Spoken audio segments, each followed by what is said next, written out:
내가 잘난 사람이 아닌 역같음, 내가 잘 살지 못하는 역같음이 나를 지배하고 잡아먹어서 나를 완전히 바닥으로 떨어뜨리지 못하도록 막아대는 어떤 심리적 방어 기제의 방법 중에서 가장 쉬운 게 이런 표현적으로 누군가를 깎아내리고 악플하고 저격하고 험담한다거나 이런 식의 것들이 가장 손쉽습니다.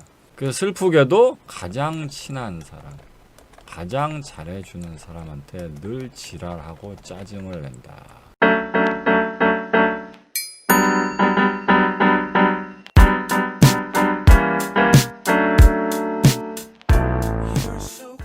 여러분들이 얘기하는 그런 개개적인 고민은요,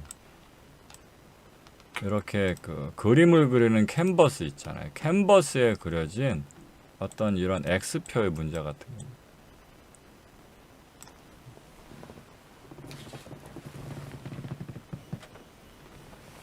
그러니까 여러분들은 저기 그려져 있는 이 X표를 지우고 싶어요, 이렇게 얘기를 하신 건데, 이 X표를 지우려면요, 이렇게 X표에 어떤 당신의 개개별 문제를 지우려면요, 먼저 뭘 이해하셔야 되냐면, 당신의 이 X표는 이 캔버스라는 그림 위에 그려져 있다는 걸 아셔야 됩니다. 캔버스 위에. 이해하셨습니까? 이 세상의 그림을 허공에다 그릴 수는 없잖아요. 도화지든 캔버스든 어디에 그려야 될 거냐, 어떤 바탕에.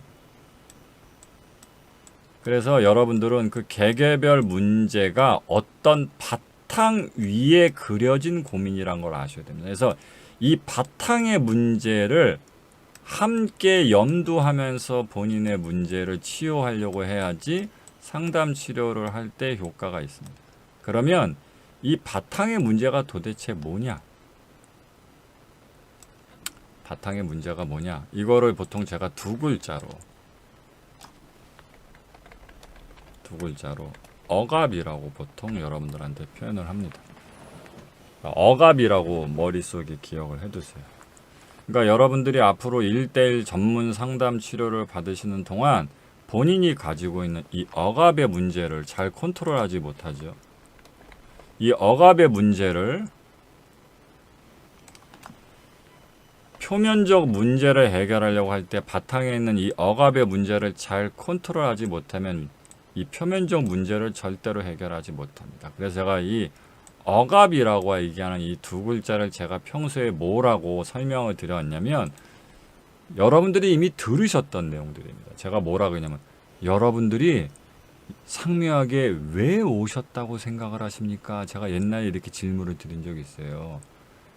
여러분들 심심해서 오신 거 아니잖아요. 귀한 시간 할애해서 왜 상묘학을 공부하려고 이곳에 오셨나요? 이렇게 물으면 여러분들은 뭐라고 대답한다? 뭐 이런 문제가 있어요. 뭐 얼굴이 붉어져요. 뭐 스킨십에 알레르기가 있어요. 뭐 관계에서 부담을 많이 가져요. 그 문제를 고치려고 여기 왔어요. 이렇게 얘기하지만 제가 항상 뭐라고 말씀드렸죠? 아니다. 당신들이 여기 온 진짜 이유는 그게 아니다. 라고 말씀드리면서 뭐라고 제가 말씀드리면,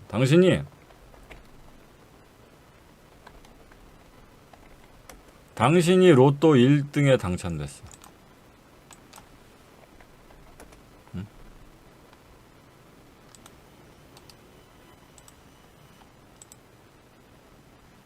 그리고 당신이 이렇게 생긴 여자야. 미녀야. 응? 졸라 인기가 많아. 또 결혼도 했어. 남편도 있어.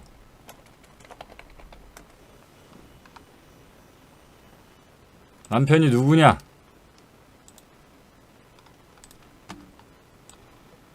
차은우야. 남편이 차은우야. 맨날 일찍 퇴근해. 남편이. 자, 저녁 내내 대화해주고, 대화해. 이런데, 저는 대인관계 발전을 하고 싶어서 상묘학을 배우러 왔어요. 이렇게 얘기하는 여자는 없어요. 아시겠나요? 자기가 나나처럼 생긴 여자의 로또 1등이 당첨되고 남편은 차은우고 맨날 일찍 퇴근해서 당신한테 요리해주고 당신과 눈을 마주치면서 웃으면서 당신 이야기를 하루 종일 경청해주는 당신이 그렇게 살고 있는 그런 여자라면 상묘학 안 배워요. 안 배우고요. 정신과 상담 안 받아요. 그런데 정신과 상담 받으러 오면 그게 미친 거예요. 당신이 그런 여자라면 정신과 상담 받으러 가겠습니까? 안 받는다고요. 근데 그게 진짜 문제라는 걸 모른다고요, 사람들이. 우리가 정신과 상담하면 뭐 우울해서요. 뭐 요즘에 기운이 없었어요. 자꾸 화가 나서요. 뭐 누구 때문에 너무 슬펐어요. 뭐 그래서 그 문제 좀 해결해 주세요 얘기하는데 그게 아니고 제가 여러 번 옛날 사례 말씀드리고 그랬지만 그냥 본인이 그리고 인생이 만족스럽지 못해서 즉 사는 게 역 같아서 상담 받으러 다니고 그런 공부 같은 거 하는 거예요. 어떻습니까? 이거 팩폭이지만 사실이죠. 어떤 다른 문제가 본질적인 문제가 아니고 여러분들 본인 자체가 본인이 원하는 만큼 뭐 그렇게 멋있고 잘난 사람이 아닌 거야. 아니니까 사는 게 짜증나는 거고 그리고 본인의 인생이 뭐 그렇게 꿀 빨고 막 일 잘 풀리고 그런 인생이 아닌 거야. 그래서 사는 게 역 같은 이게 바탕의 문제라고요. 그게 그 바탕의 문제다.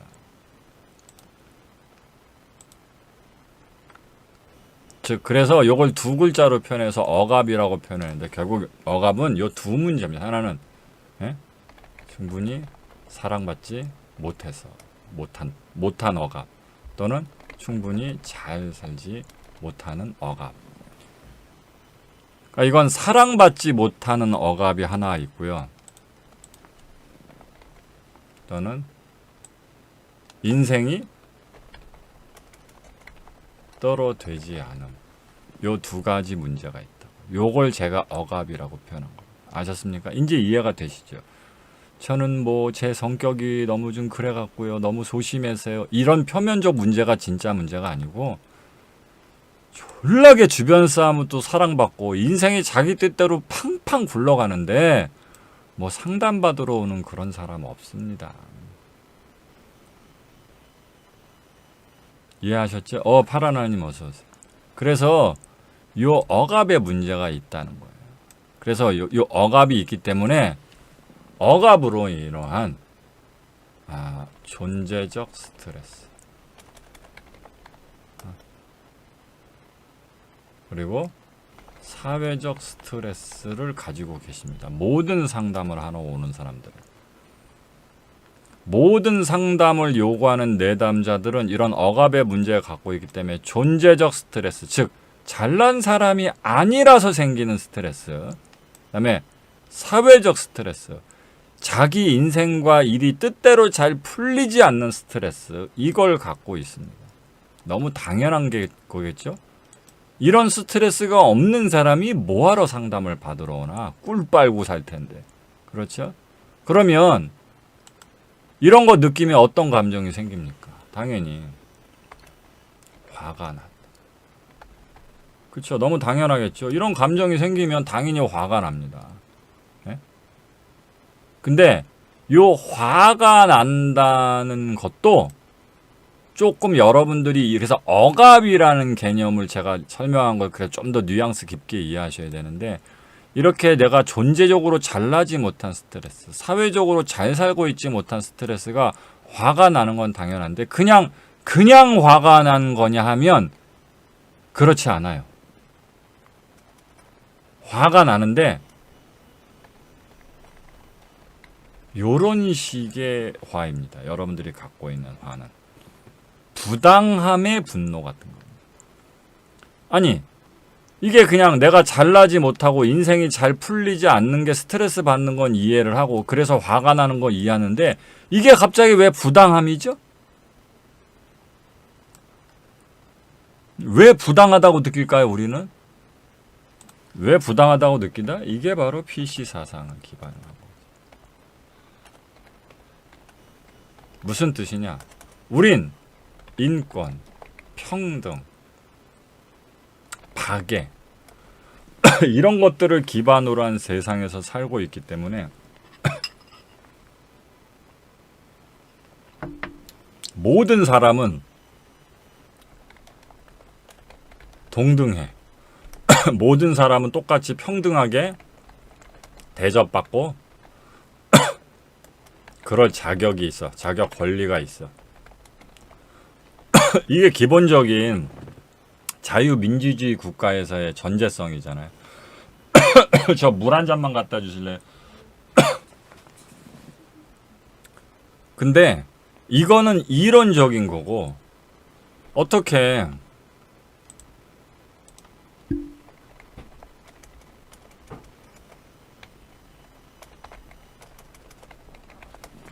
고맙습니다.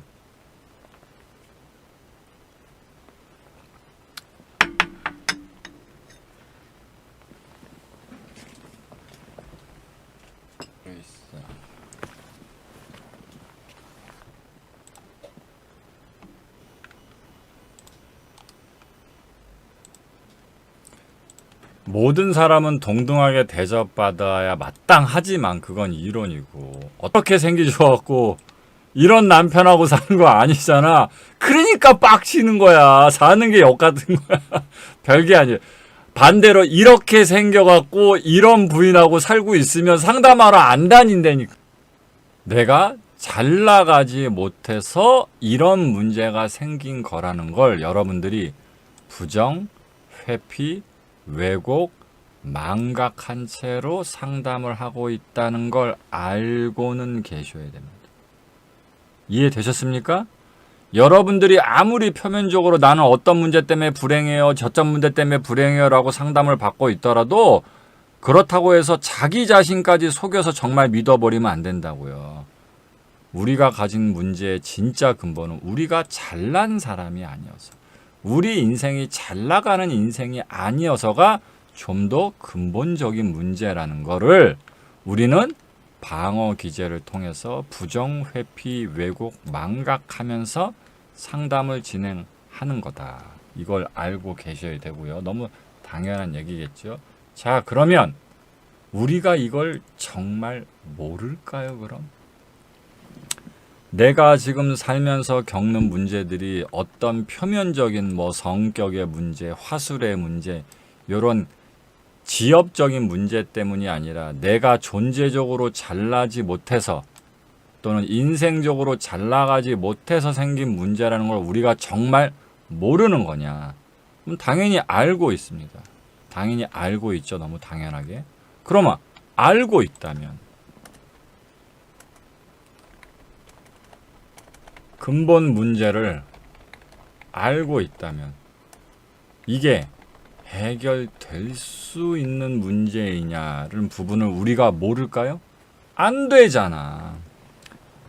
안 되죠? 아니 뭐 잘 나가고 싶지 않은 사람, 잘생기고 이쁘고 싶지 않은 사람이 어디 있으며 잘난 사람이고 싶지 않은 사람이 어디 있냐고. 근데 되냐고요? 안 되잖아. 그러면 우리는 이게 해결이 이 근본 문제를 알고 있다는 뜻이냐. 이게 해결이 안 된다라는 것도 알고 있다라는 뜻이에요. 그렇죠? 우리가 못나고 어떤 우울꿀꿀한 인생을 살고 있기 때문에 내가 사는 게 역 같은 거라는 근본 문제를 알고 있다는 뜻은 더 연장 확장하면 결국 이건 해결이 될 수 있는 문제가 아니라는 것도 알고 있다는 뜻입니다. 그렇죠? 문제를 알고 있고 그건 그대로 이게 해결도 안 된다는 것도 알고 있다는 뜻이에요. 그렇죠? 그랬을 때 우리가 뭐가 근본 문제인지 알고 이게 해결이 안 된다는 걸 알고 있을 때 우리가 할 수 있는 유일한 것이 무엇이 될까요? 이걸 여러분들이 알아야 상담 치료를 효과를 높일 수가 있어요. 이게 그래 내가 이렇게 잘난 사람이 아니어서 사는 게 엇같구나. 이게 해결이 될 수 있는 게 아닐 수도 있겠구나. 이런 상태에서 그런 인지 위에서 우리가 할 수 있는 유일한 것이 무엇일까? 잘나지 못한 게 죄냐? 잘 살지 못한 게 죄냐? 이렇게 물으면 죄예요? 아니잖아요. 어떤 사람이 지나가서 어이씨 꺼져 이 새끼야. 왜 그러세요? 했더니 왜 그따구로 생겼어? 그따구로 생기면 나 돌아다니지도 말아야지. 그럼 여러분도 어떻게 되겠냐고요. 아니 이쁘게 생기지 못한 게 죄고 키가 크지 못한 게 죄고 부자가 아닌 게 죄래. 그런 상태로 여러분들이 살라고 하면 살 수 있겠냐고요. 못 사는 거야 그건. 냉정하게 얘기해서 잘나지 못한 게 부당한 분노로 느껴질 수 있지만 그게 죄는 아니거든요.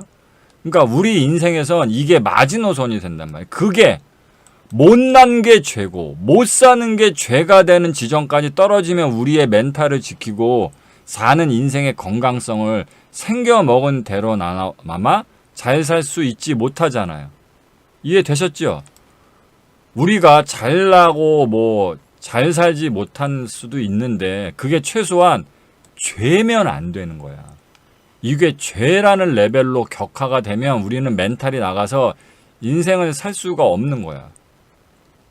그러니까 이걸 지켜내야 되거든요. 지켜내야 되는데 이거를 지켜내는 수많은 방법 중에 자존감도 있고 자신의 인생을 열심히 살아내는 것도 있고 증명하는 것도 있고 변화를 이뤄내는 것도 있고 다양한 좋은 버전의 자신의 멘탈과 인생의 자신의 프레임을 지켜내는 방식들이 있는데 그것들은 너무 오래 걸리고 정론적이고 힘들잖아요.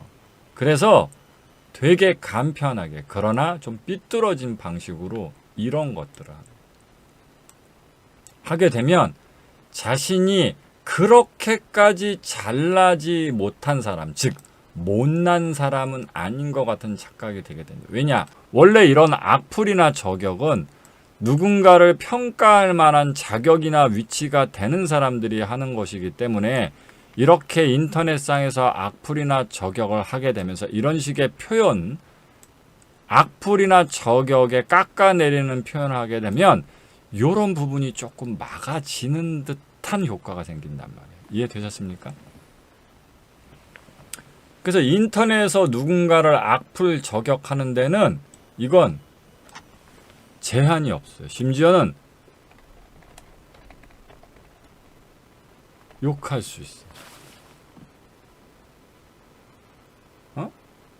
윤석열 그 새끼 정치를 그딴 식으로 하고 윤석열 때문에 나라를 말아먹는다 또는 반대편 찌째명 우리나라 되면은 진짜 우리나라 망한다 이러면서 막 유력 대권 후보라든가 대통령도 막 욕을 할 수가 있습니다. 그렇게 되면 뭔가 여기에 살짝 막아지는 것처럼 느껴져. 이해되셨죠? 이게 가장 손쉬운 방법이에요. 손쉬운 방법. 사는 역같음이 최하로 사는 역같음, 즉 내가 잘난 사람이 아닌 역같음, 내가 잘 살지 못하는 역같음이 나를 지배하고 잡아먹어서 나를 완전히 바닥으로 떨어뜨리지 못하도록 막아대는 어떤 심리적 방어 기제의 방법 중에서 가장 쉬운 게 이런 표현적으로 누군가를 깎아내리고 악플하고 저격하고 부정적인 감정을 꺼내거나 험담한다거나 이런 식의 것들이 가장 손쉽습니다. 그러니까 악플러를 옹호하는 건 아니지만 악플러가 왜 악플을 자꾸 다느냐의 심리학적 기전의 설명이 여기에 있는 거죠. 그래서 이 이야기를 왜 드리냐? 요거까지 들은 다음에 설명을 해보죠. 그래서 두 번째 저항은 뭐냐면 좀 전에 심지어 악플은 대통령도 욕할 수 있다 그랬죠. 근데 심지어 이 저항하는 거부, 거절, 거부, 핑계, 저항 이런 것들은 대통령도 가능합니다. 이렇게 해버릴 수 있다고. 이렇게 표현 부분과 저항 부분에서 두 가지만 살짝 해주면 갑자기 이 억압적 문제가 해결된 듯한 착각이 이해하셨습니까? 그렇게 누군가에서 표현적으로 자기가 하고 싶은 말 막 내뱉고 누군가의 지시를 거부하고 이렇게 해버리면 존재적 스트레스, 인생적 스트레스에서 비롯된 이런 억압의 문제가 사실은 그냥 여전히 생겨먹은 대로 그대로고 인생 현실도 그대로인데 그런 걸 하고 난 직후에는 왠지 이 억압이 사라지고 인생의 근본적 문제가 해결된 듯한 착각이 일어난다고. 이해되셨습니까? 이거 누구라도 그렇겠죠. 누구라도. 꼭 악플러에만 해당되는 게 아니에요. 그래서 슬프게도 꼭 우리들은 가장 친한 사람, 가장 잘해주는 사람한테 늘 지랄하고 짜증을 낸다. 이 법칙을 말씀드렸죠. 그래서 제가 언젠가 그런 말씀도 드렸을 거예요. 여러분들이 여러분들 부모님한테 어떻게 얘기하는지 궁금하시면 한번 녹음을 해봐라. 그러면 녹음한 이후에 녹음해서 자기가 부모님한테 어떻게 이야기하고 있는지 들어오면 깜짝 놀랄 거다. 왜냐? 부모님을 졸라 귀찮아하고 개 무시하면서 늘 틱틱대고 졸라게 짜증을 내고 있는 그런 자신의 목소리를 녹음 파일에서 발견하실 수 있을 겁니다. 쉽게 얘기하면 종로에서 뺨 맞고 한강에서 화풀이하는, 그것도 가장 사랑하는 사랑 건네는 사람, 잘해주는 사람한테 우리는 그 지랄하면서 삽니다. 왜 그러냐? 그래야 뭔가 삶에서 생기는 이런 억압의 근본적 스트레스가 풀리는 듯한 착각을 가지게 되니까. 이해되셨죠?